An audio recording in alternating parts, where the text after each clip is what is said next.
ونصلي ونسلم على رسوله الكريم أما بعد فأعوذ بالله من الشيطان الرجيم بسم الله الرحمن الرحيم ألا إن أولياء الله لا خوف عليهم ولا هم يحزنون الذين آمنوا وكانوا يتقون صدق الله مولانا العظيم وصدق رسوله النبي الأمين الكريم الصلاة والسلام عليك يا سيدي يا رسول الله وعلى آلك وأصحابك يا سيدي يا حبيب الله الصلاة والسلام عليك يا سيدي يا رسول الله وعلى آلك وأصحابك يا سيدي يا رحمة للعالمين۔ حضرات محترم،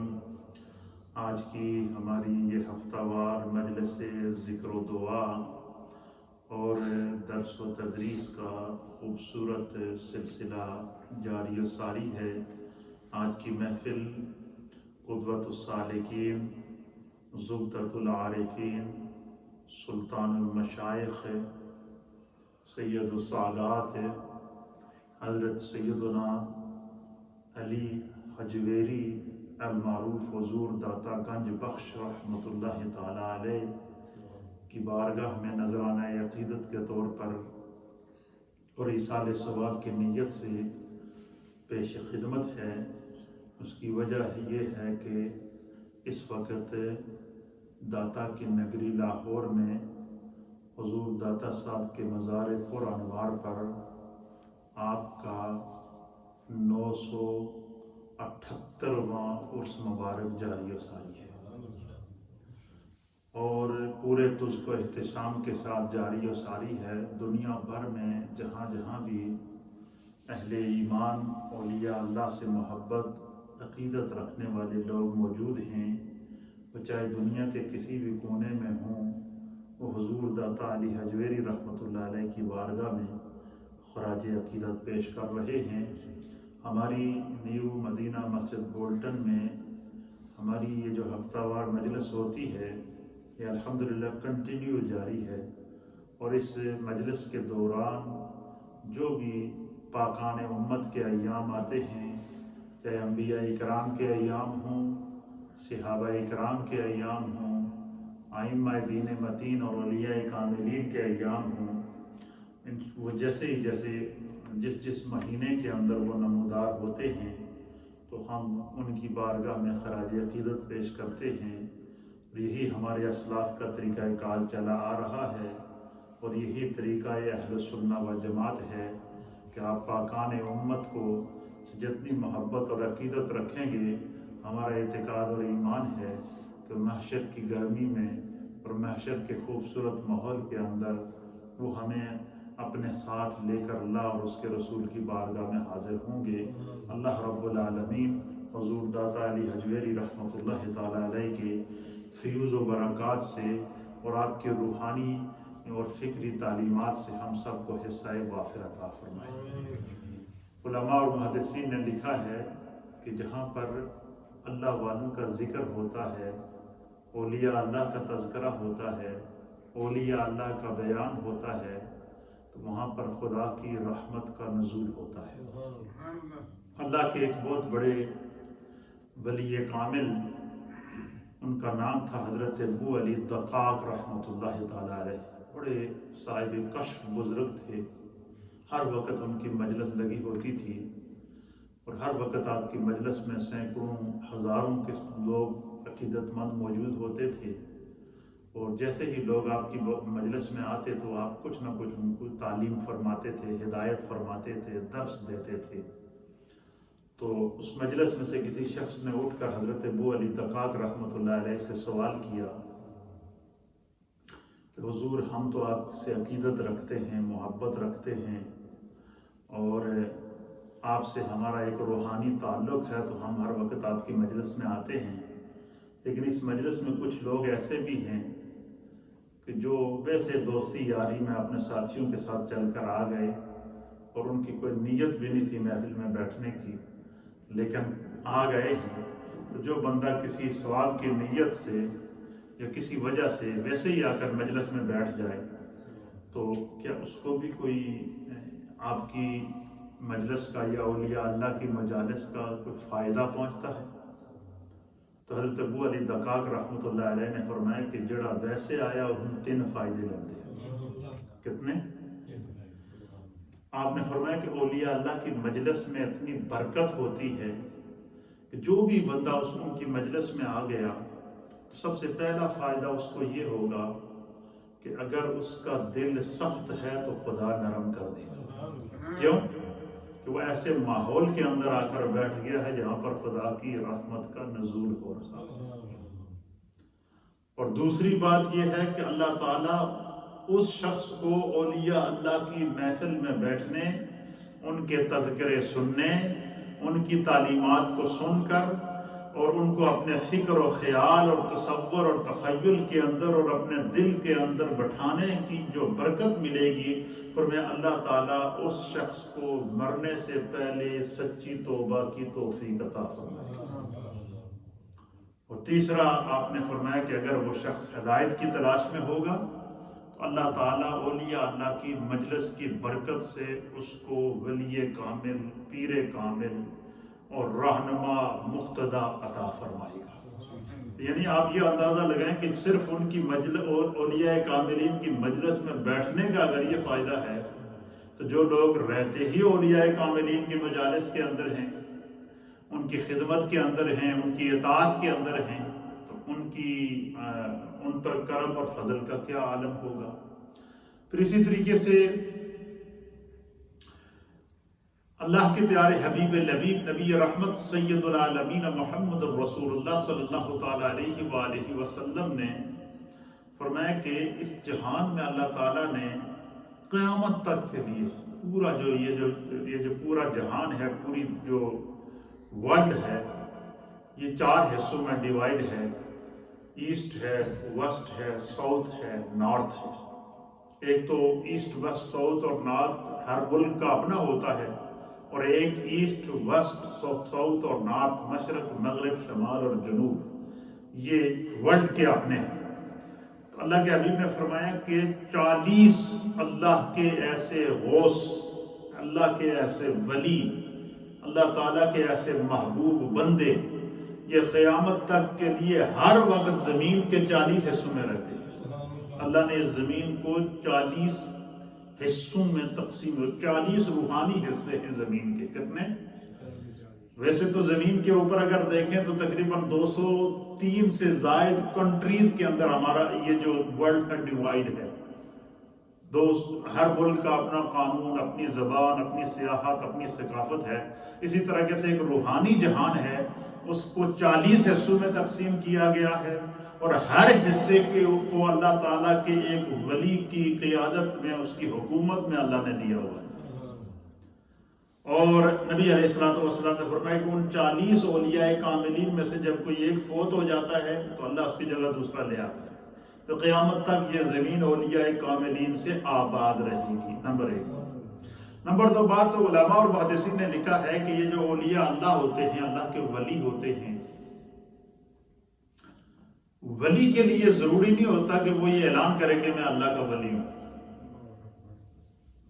یہ بات ذہن میں رکھیے گا۔ آج کل تو لوگوں نے جو ہے وہ فیس بک کے ذریعے، ٹویٹر کے ذریعے، یوٹیوب کے ذریعے، اور پھر کچھ کرائے کے کیا کہتے ہیں ان کو ایڈورٹائزر چھوڑے ہوئے ہیں جو اعلان کرتے ہیں کہ ساڈے پیر صاحب بہت بڑے ولی ہیں، وہ جناب پورا زمانہ پہاڑ انہوں نے تھمیا ہے، وہ تو باقاعدہ انہوں نے مقرر کیے ہوتے ہیں۔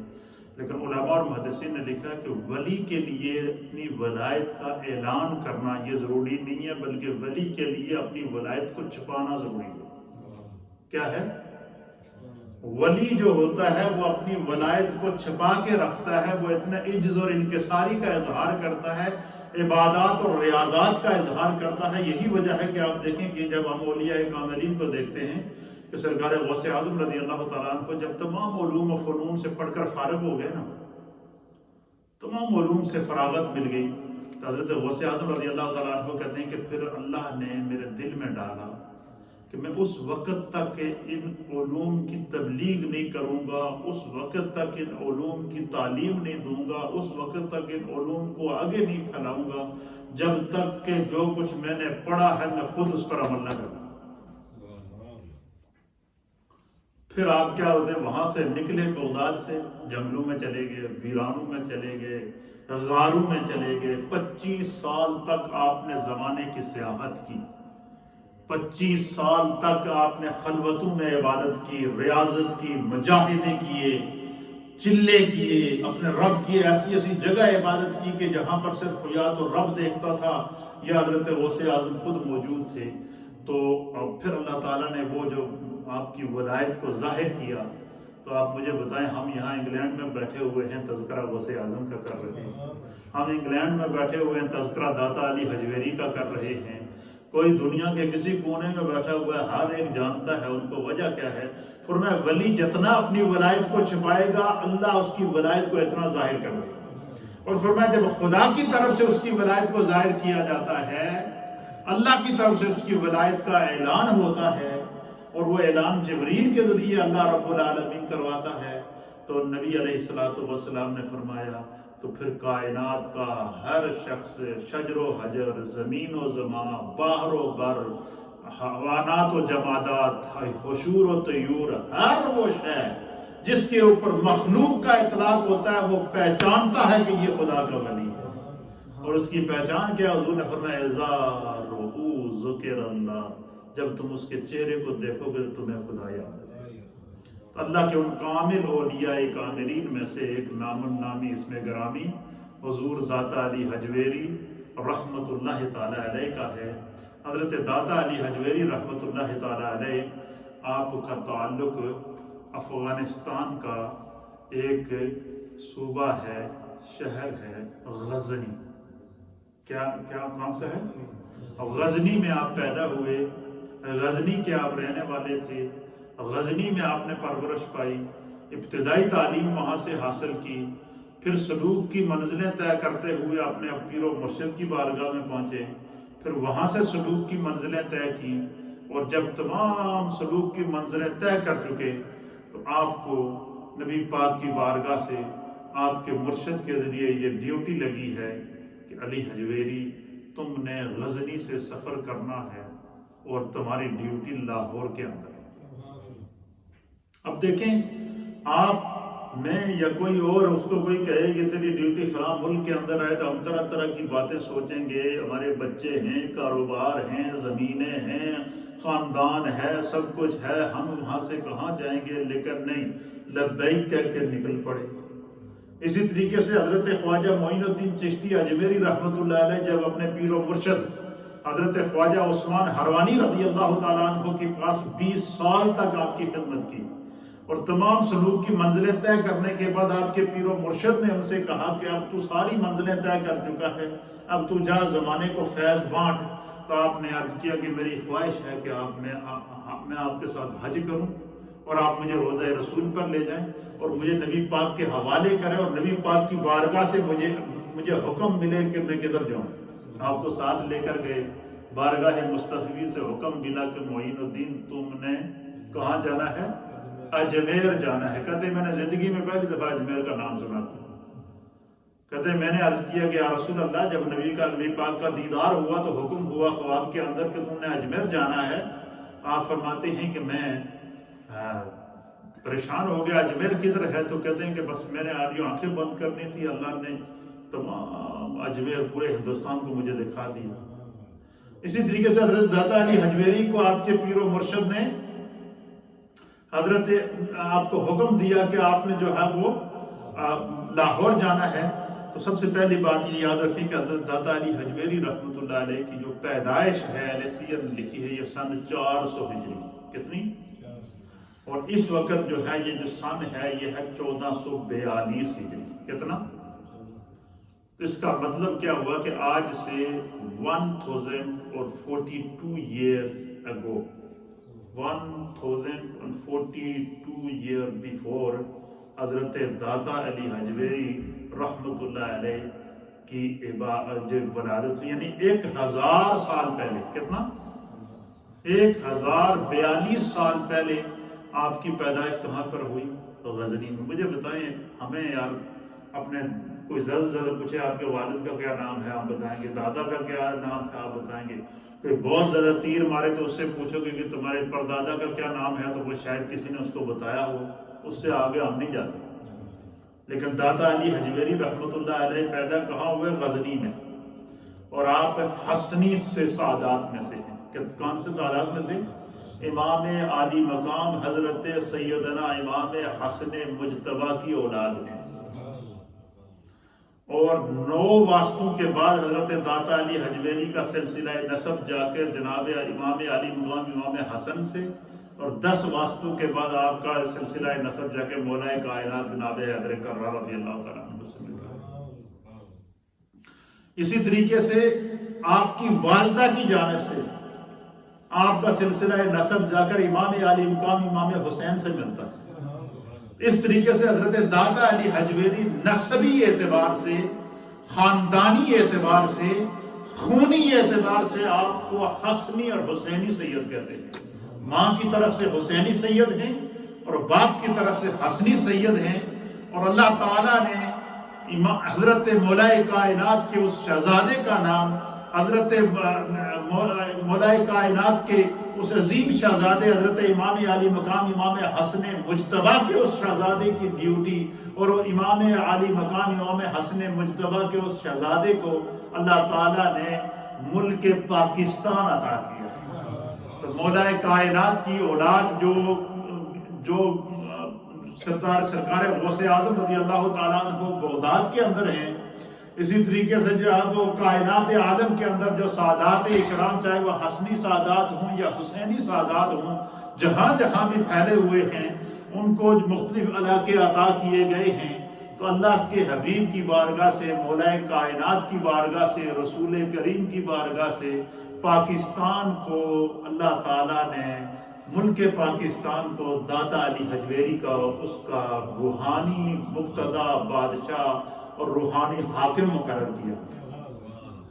تو سب سے پہلے داتا علی حجویری کا سلسلہ نسب، میں نے آپ سے کیا عرض کیا کہ ہم تو اپنے دادا پردادا تک ہی جا سکتے ہیں، لیکن داتا علی حجویری رحمۃ اللہ علیہ کا سلسلہ نسب اہل سیر نے اس طرح لکھا ہے کہ آپ کا نام النامی اس میں گرامی سید علی حجویری تھا۔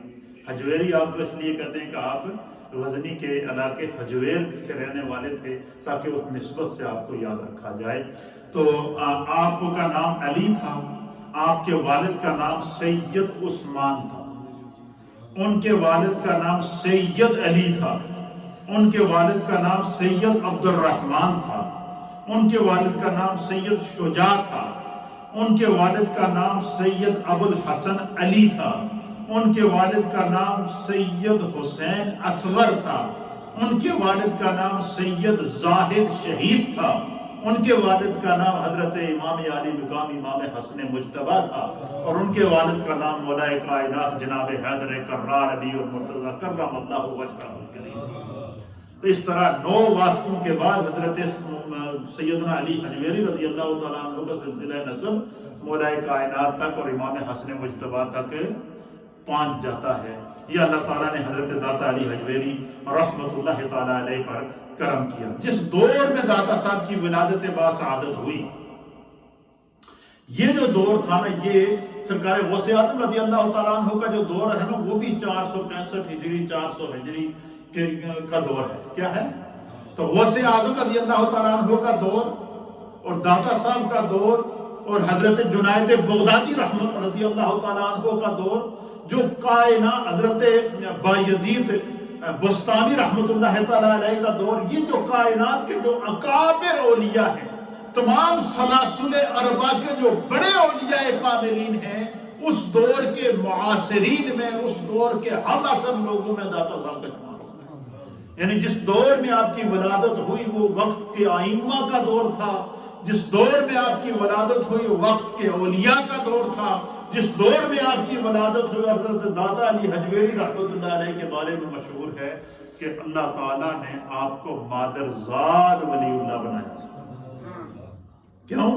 یہ جو لوگ ہوتے ہیں چنیدہ لوگ ہوتے ہیں، چنیدہ لوگ کہتے ہیں منتخب شدہ لوگ، جس کو سلیکٹڈ کہتے ہیں، سلیکٹ کیے ہوئے لوگ، جو منتخب کیے ہوئے لوگ ہوتے ہیں، جن کا ازل سے فیصلہ ہو جاتا ہے کہ یہ وہ روح ہے جس روح سے کائنات میں علم پھیلے گا، یہ وہ روح ہے جس روح سے لوگوں کو ہدایت ملے گی، یہ وہ روح ہے جس روح کے ذریعے کائنات عالم کے اندر انسانیت کو علم معرفت کا نور ملے گا، رشد و ہدایت ملے گی، اور کائنات عالم ان سے فیض یاب ہوگی۔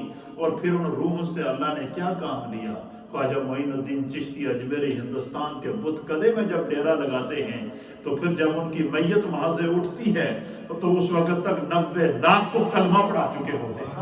اسی طریقے سے حضرت داتا علی حجویری کے بارے میں مشہور ہے کہ جب آپ جو ہے وہ لاہور کے اندر آپ آئے تو اس وقت تقریباً 431 ہجری یا 431 سے 440 ہجری کا یہ وقت تھا، تقریباً 30-35 سال آپ کی عمر تھی جس وقت آپ جو ہے وہ لاہور تشریف لے کر آئے۔ تو اس وقت لاہور بھی بت کدا تھا، شرک کا اڈا تھا، وہاں پر بتوں کی پوجا کی جاتی تھی۔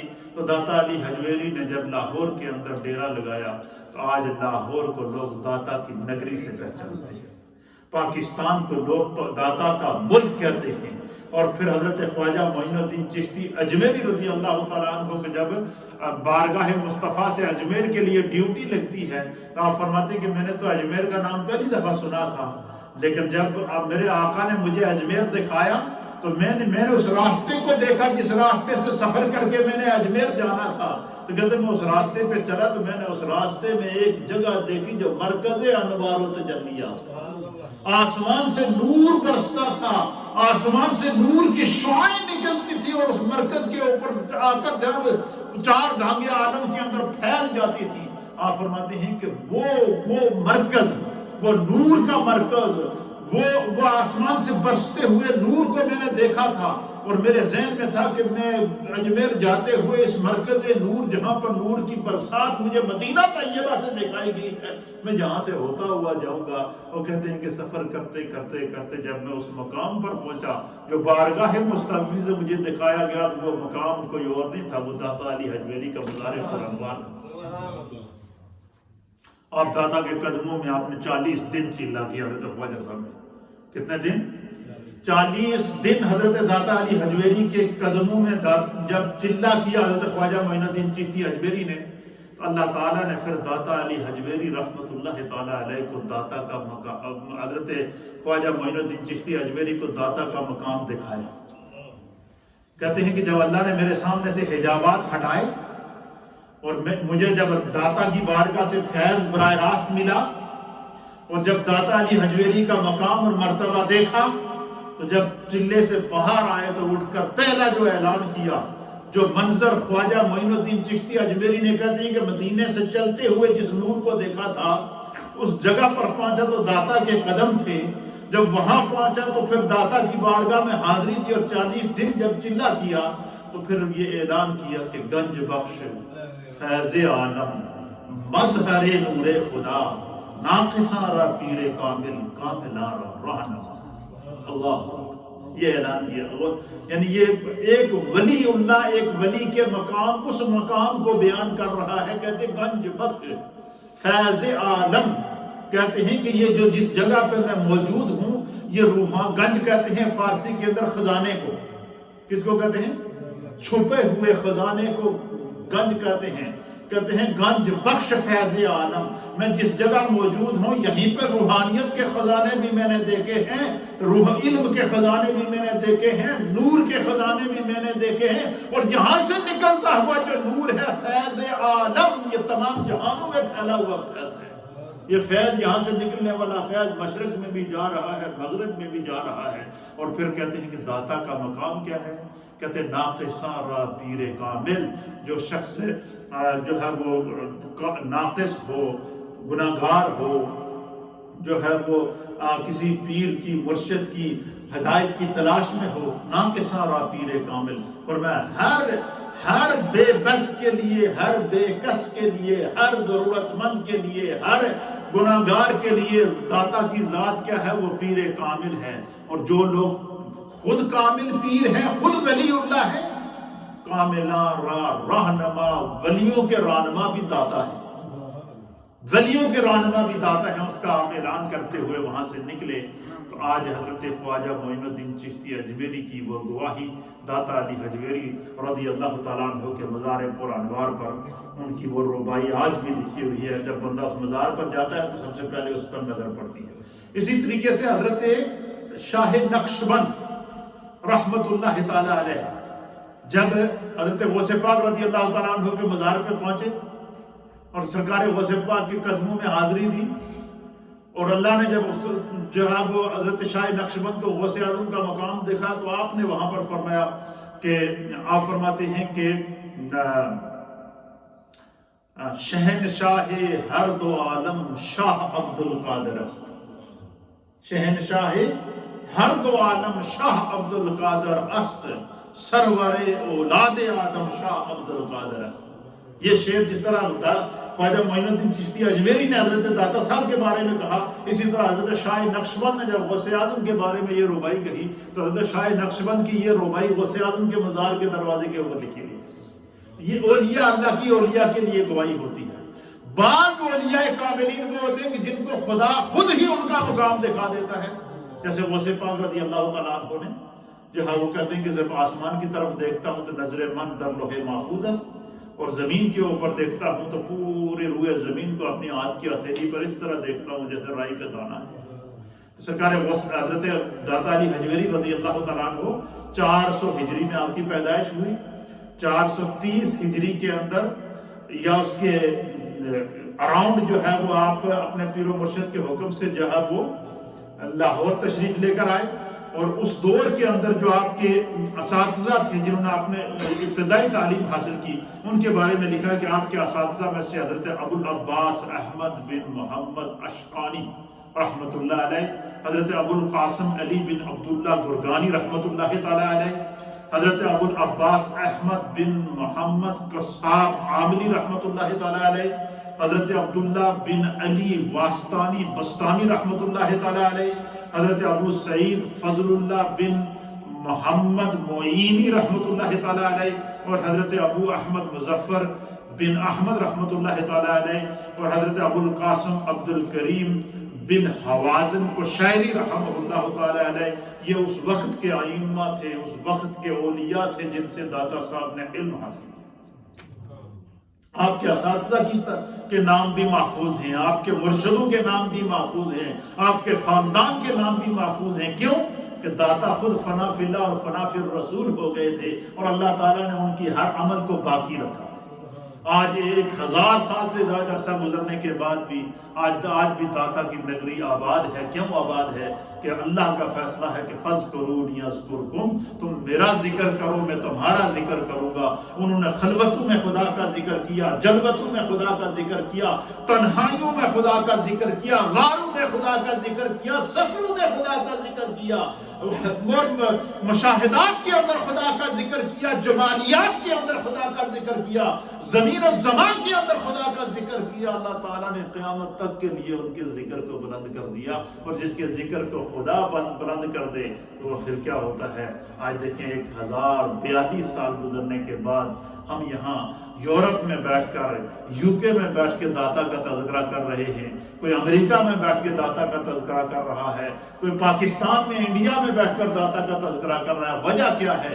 کہ اللہ کے حبیب علیہ السلام نے فرمایا کہ من کان للہ وکان اللہ لہ، فرمایا جو خدا کا ہو جاتا ہے پھر خدا اس کا ہو جاتا ہے، پھر ہر چیز اس کی ہو جاتی ہے، پھر زمین و زمان اس کو پہچانتے ہیں. حضرت داتا علی حجویری رضی اللہ تعالیٰ عنہ کا یہ مرتبہ اور یہ مقام تھا. اور مرتبہ اور مقام کیا تھا؟ اللہ سے ان کا تعلق کس طرح تھا، اپنے رب کو کس طرح مناتے تھے.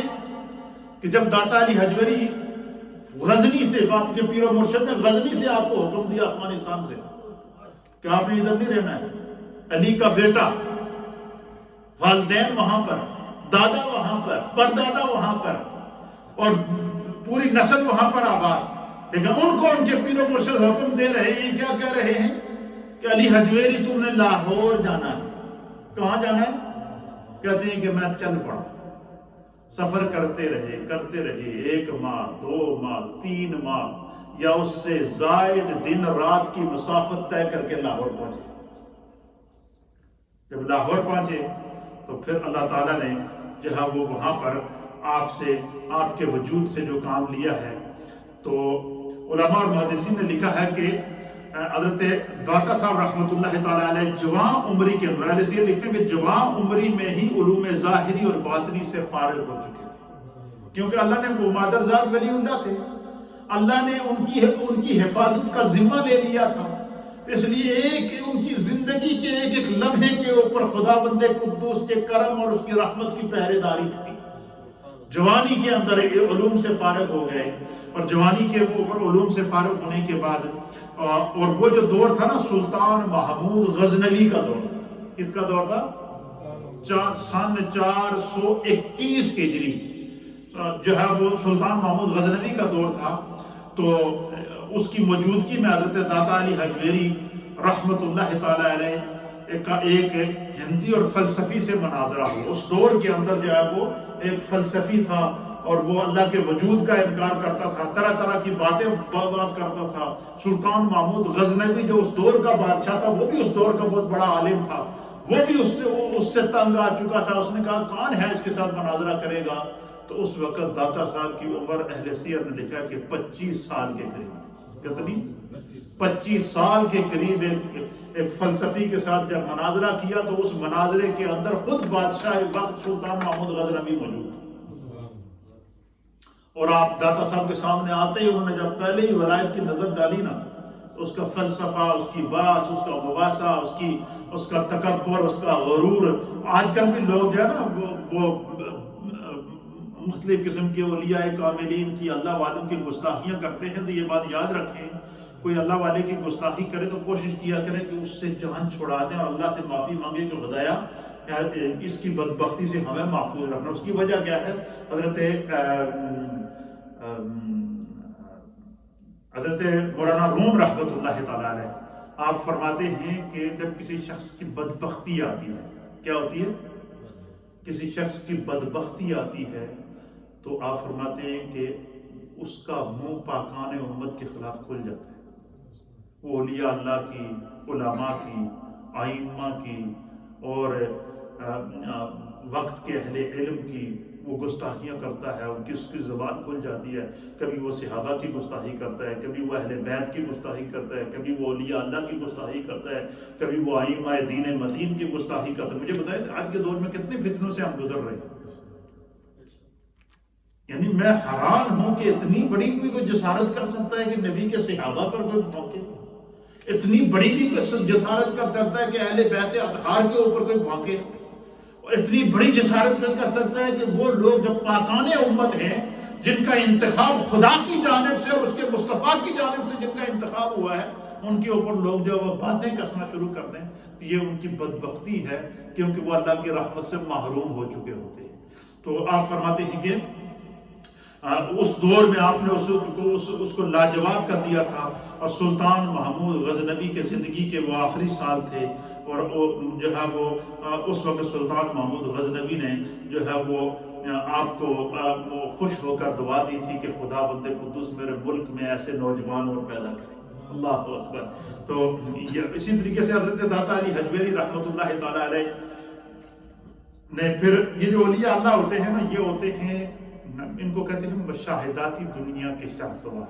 مشاہداتی دنیا کے شاہ سوار، کسی بھی ولی کی آپ ہسٹری اٹھا کر دیکھیں، وہ کہتے ہیں کہ اس نے اتنے سال پڑھا ہے، اتنے سال سیاحت کی، کبھی ایک ملک میں، کبھی دوسرے ملک میں، کبھی تیسرے ملک میں، کبھی چوتھے ملک میں۔ حضرت مولانا روم رحمۃ اللہ علیہ کی جو پیر و مرشد تھے، ان کا نام تھا حضرت شاہ شمس تبریز۔ کیا نام تھا؟ شاہ شمس تبریز۔ بہت بڑے مجذوب تھے، اور بڑے ایک عجیب ان کی کیفیت ہوتی تھی، اور ان کا ایک ہی کام ہوتا تھا۔ وہ کیا کرتے تھے؟ ایک حلوے کا تھال بنایا ہوتا تھا مٹھائی کا، اس تھال کو سر پہ رکھ کے پھر علاقوں میں گھومتے تھے مٹھائی بیچ رہے۔ لوگ سمجھتے تھے مٹھائی بیچنے والا ہے، تو وہ کہتے ہیں کہ میں 25 سال تک سر پہ وہ مٹھائی کا تھال اٹھا کر گاؤں گاؤں، کریا کریا، علاقہ علاقہ گھومتا رہا، اور اس لیے گھوم رہا تھا کہ میں تلاش کروں، اس شخص کو تلاش کروں، اس سینے کو تلاش کروں کہ اللہ نے جو مجھے معرفت کا نور عطا فرمایا ہے، میں دنیا چھوڑنے سے پہلے اس امانت کو اس کے سینے میں منتقل کروں۔ آج کل تو پیروں کے اندر جو ہے نا یہ مقابلہ چل رہا ہوتا ہے کہ کس کے مرید زیادہ ہیں، کس کے خلیفے زیادہ ہیں، یہ چل رہا ہوتا ہے۔ لیکن حضرت شاہ شمس تبریز کہتے ہیں کہ اللہ نے مجھے معرفت کے سارے خزانے دے دیے تھے، پورے مشرقین، مغربین، شمال اور جنوب کو اپنے سامنے دیکھتا تھا، اور ان کے اندر جو عشق الہی کی آگ تھی، کہتے ہیں کہ میں بس سوچتا تھا کہ ایک کوئی مرید چاہیے، زیادہ نہیں، کیا نہ چاہیے؟ مرید ایک کوئی چاہیے ہے، وہ چاہیے ہے کہ جنہی خدا نے میں نے دولت دیتی ہے، نور دی، جو خدا نے میں نے معرفت کی دولت دیتی ہے، جو خدا نے مجھے روحانیت کی دولت دی ہے، میں اس امانت دین کو، امانت روحانیت کو، امانت نور کو اس کے سینے میں ہنڈیل کر وقت میں دنیا چھوڑ رہا ہوں۔ کہتے مشرق میں تھال اٹھا کر گھوما، مغرب میں گھوما، کہتے میں ہر ایک انسان کے سینے میں جھانک کر دیکھتا تھا، کیونکہ اللہ نے پردے تو اٹھائے ہوئے تھے، تو کہتے ہیں کہ مجھے کوئی ایسا سینہ نہیں ملا۔ پھر کہتے پھر ایک دن دعا کی اللہ تعالیٰ کی بارگاہ میں کہ بارے الہ، میں تو سارے ویکھ چکے ہوں، تو میں نے کوئی ایسا سینہ نہیں نظر آ رہا جدے وچ میں جو تو نے مجھے عشق اور ایمان کی نور دیا ہے، میں اس کو منتقل کر سکوں۔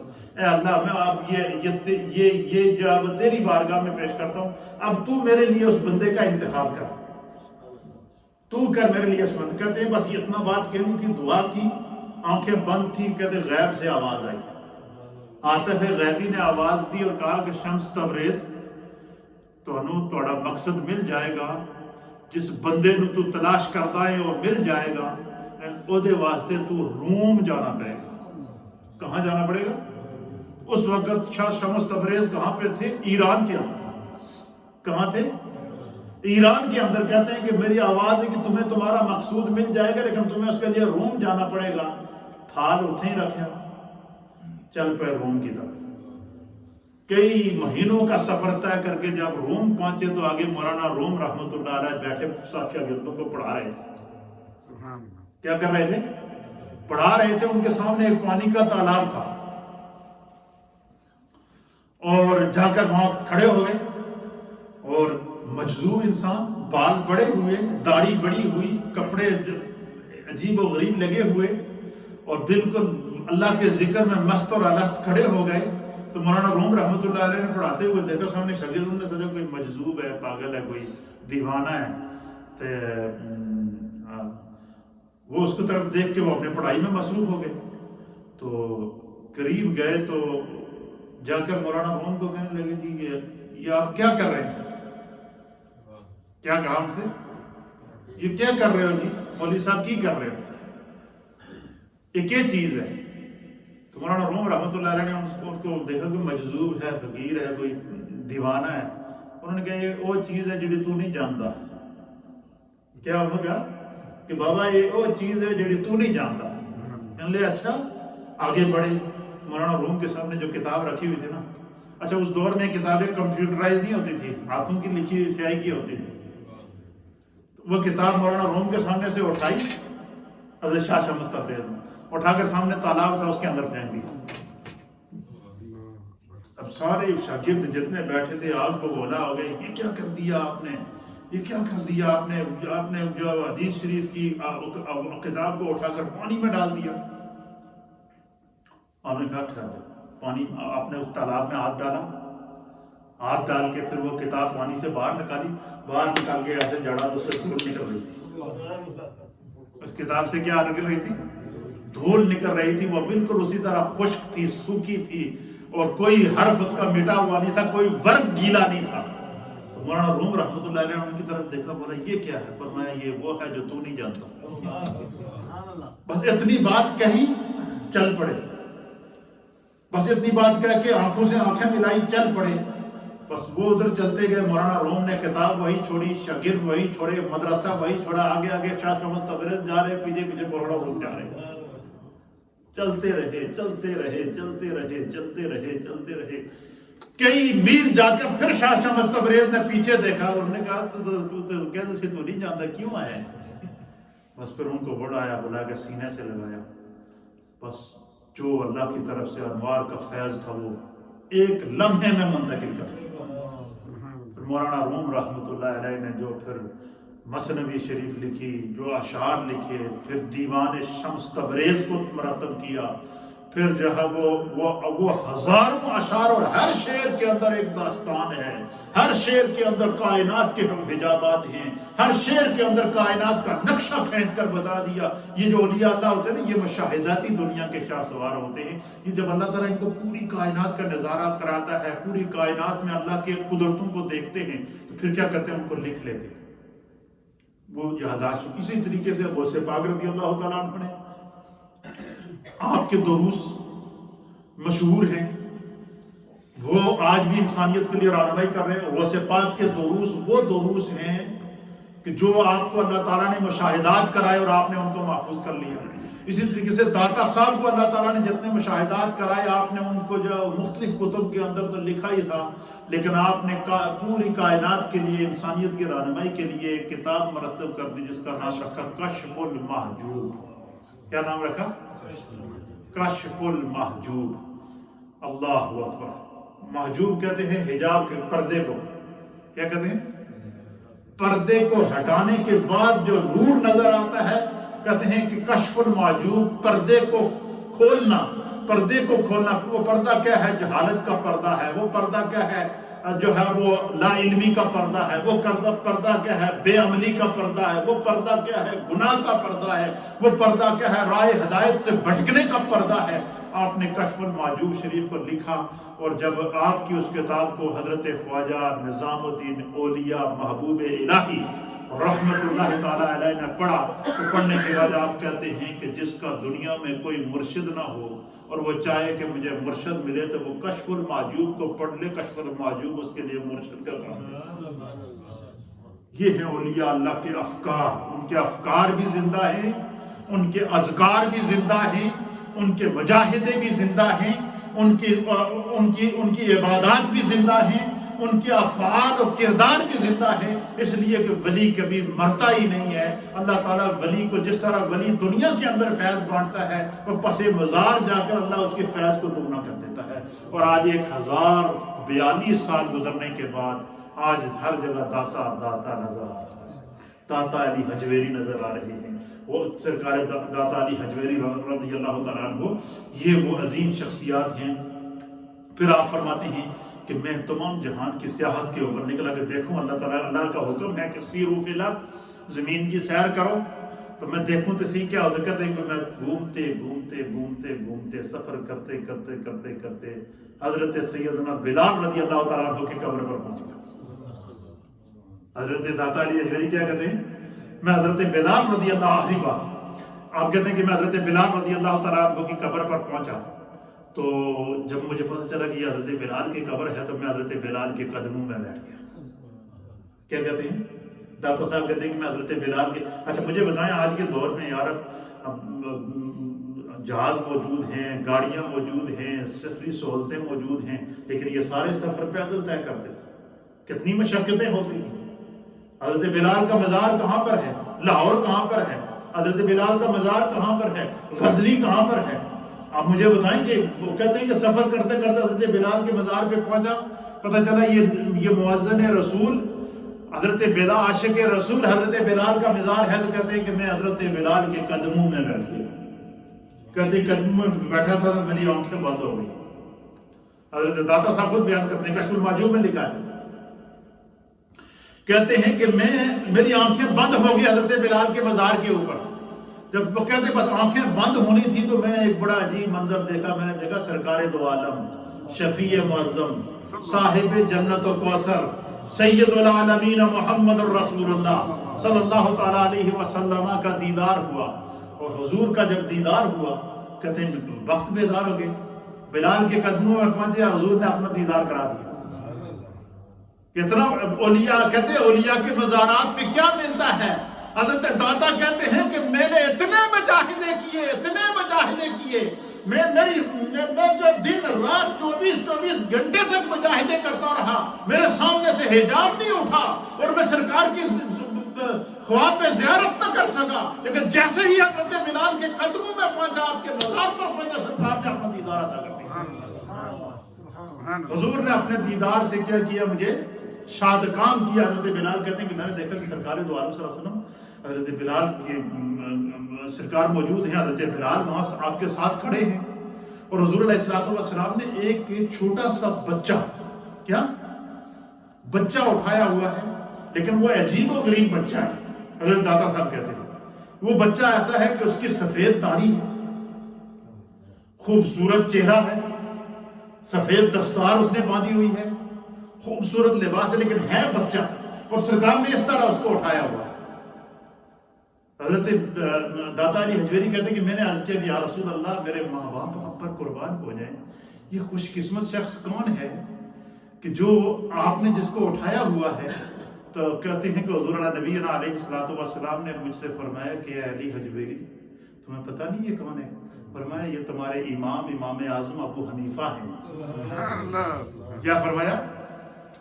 یہ تمہارے امام اعظم ابو حنیفہ ہیں۔ حضرت داتا صاحب کہتے ہیں کہ جب حضور کہتے ہیں کہ وہ زندگی بھر میں وہ منظر بھول نہیں سکتا تھا۔ کیوں؟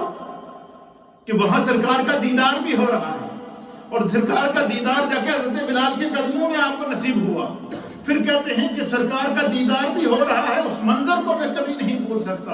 اور حضرت داتا علی حجویری کی نماز 9 بجے، تو کہتے ہیں کہ میں جو ہے وہ اس کو نہیں بھول سکا اس منظر کو۔ تو کہتے ہیں کہ جب میں نے دیکھا کہ امام اعظم ابو حنیفہ کا اتنا بڑا مقام کہ سرکار دو عالم صلی اللہ تعالیٰ علیہ وآلہ وسلم نے جو ہے وہ ان کو خود اٹھایا ہوا ہے، تو حضرت داتا علی حجویری رضی اللہ تعالیٰ عنہ، امام اعظم ابو حنیفہ رضی اللہ تعالیٰ عنہ کا تذکرہ کرتے ہوئے پھر آپ لکھتے ہیں، اللہ آپ کا نام اس ادب اور احترام کے ساتھ لکھتے ہیں، آپ لکھتے ہیں امام امامہ،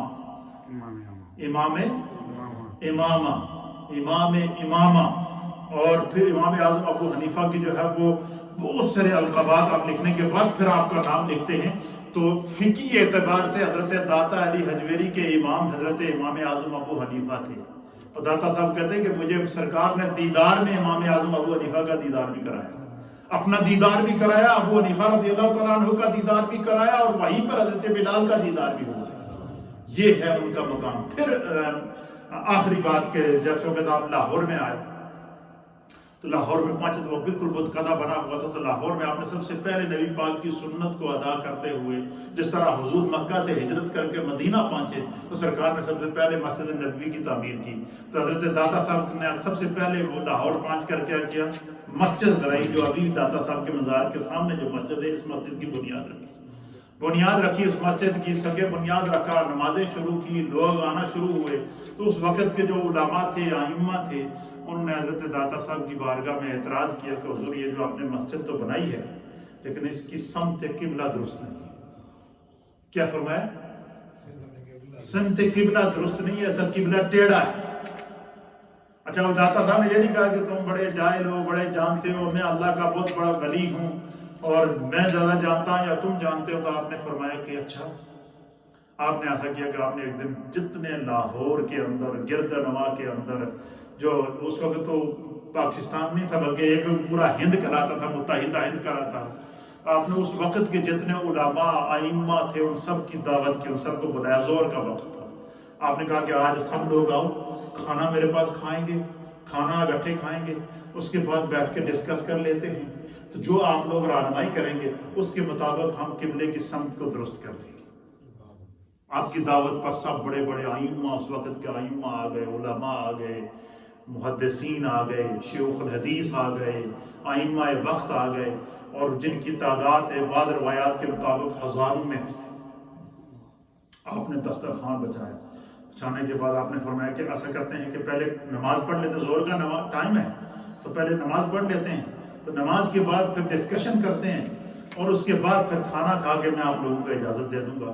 تو وہ اذان ہو گئی اور لوگ جتنے بھی تھے اس وہیں مسجد میں جا کے سنتے پڑھنا شروع ہو گئے۔